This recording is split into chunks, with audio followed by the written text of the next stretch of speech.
started at Juilliard at pre-college when I was in high school. A guy named Ed Troidel, who taught Phil Smith, and he taught some others. And then when I was also a longtime student and general worshiper of Wynton Marsalis, and I used to go.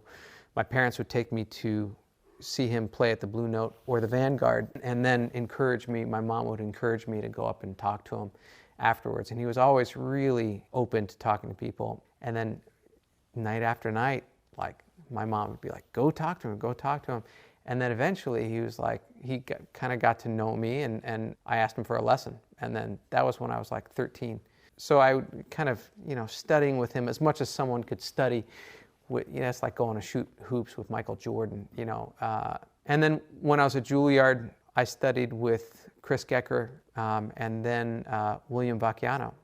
So I was one of the last Vacchiano students, because he was already, retired from teaching at that stage. Studying with Mr. Vacchiano was great, but unfortunately, it was well past his playing career. So I never heard him actually play even a note. He used to carry around a mouthpiece in his back pocket, and just studying with him was invaluable. Probably more valuable was listening to the records that I had. You listen to him play Shostakovich 5 with Leonard Bernstein on their record where they were on tour in Russia, and you hear Vacchiano's sound. It's the biggest thing. It's the biggest thing I've ever heard. It's too bad I never got to hear him live, but I have the records, and I really responded to the sound. And the sound to me was just huge,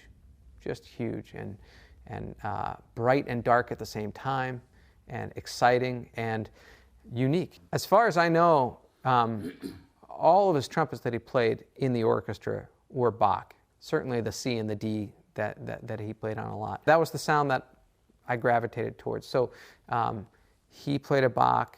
Jerry Schwartz played a Bach, who also I had a real affinity toward his sound and style.